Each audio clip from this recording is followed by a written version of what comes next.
j'adore ce Dame Nature. C'est sur les animaux sauvages. Ils font partie de nos montagnes et on les aime plus que tout. Ici surtout, c'est un peu l'hôpital des animaux sauvages ici. Caroline, salut. Bonjour, oui, donc c'est un centre de soins pour les animaux sauvages blessés qu'on est dans la capacité de recueillir quand ils ont besoin d'aide, donc que ce soit des orphelins ou des animaux blessés. Tous nos soins sont faits gratuitement et le but c'est de les relâcher dans la nature pour qu'ils retrouvent leur liberté.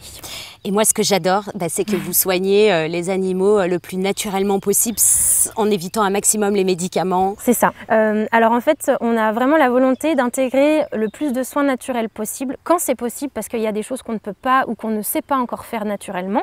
Donc tout ce dont on est sûr, on travaille avec des naturopathes, avec je travaille avec une professeure de l'école des plantes.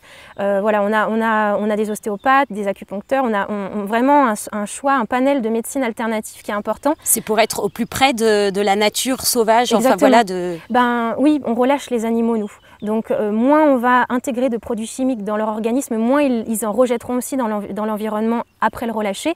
Et du coup, tout ce qu'on peut éviter en chimique, c'est mieux pour eux aussi. Donc c'est pour ça qu'on a installé un jardin de plantes médicinales pour cultiver nos propres plantes et dans les années à venir faire nos propres transformations pour certains produits, parce qu'on ne pourra pas tout faire. C'est génial. Mais voilà, c'est l'optique, c'est d'être autonome et local le plus possible, quoi. Ouais, ici, l'impact écologique est très présent. Oui, on essaye de faire du mieux qu'on peut avec vraiment cette priorité où l'humain, l'animal, la planète, on est tous au même niveau et on évolue tous ensemble, main dans la main. Donc tout est important. Et on essaie de trouver l'équilibre à ce niveau-là. Donc on essaie de faire du local, de la récupération de pertes aussi pour l'alimentation, fruits et légumes. Par exemple, c'est le magasin Biocop qui nous fournit la récupération de fruits et légumes, bio du coup. On est en train de mettre un partenariat de viande et de poisson pour éviter d'acheter ces produits-là alors qu'il y a des produits qui sont jetés. Donc nous, on essaye de récupérer ces pertes-là. Ça nous permet de moins acheter et d'être plus cohérents.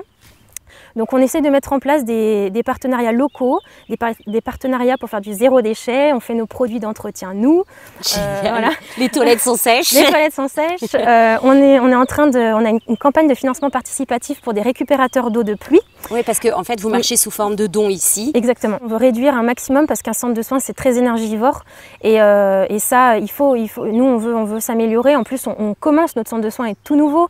Donc on est en train de mettre tout en place. Donc on se dit que quitte à mettre des choses en place, autant qu'on essaie de mettre des choses en place qui respectent, comme je disais tout à l'heure, et les animaux, et la nature, et l'humain, parce qu'on fait tous partie, on est tous reliés, quoi. Donc il y a des dons à faire, voilà, une participation, une petite participation, eh bien, est la bienvenue. Les adhésions, les dons sont très importants, on prend en charge gratuitement, mais bon, tout don est le bienvenu.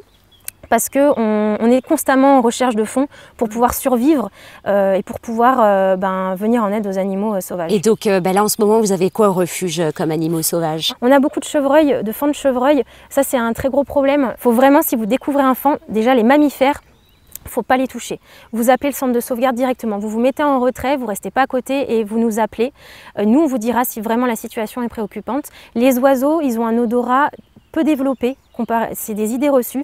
On peut toucher un oiseau et le remettre dans son nid ou en hauteur sans pour autant que les parents ne le reconnaissent plus. Ça, c'est une idée reçue. Par contre, il ne faut pas rester autour de l'oiseau. Nous, on est des prédateurs pour eux. Donc, s'ils voient que le prédateur a découvert le nid ou le petit, il va abandonner la portée. Par contre, les mammifères, oui.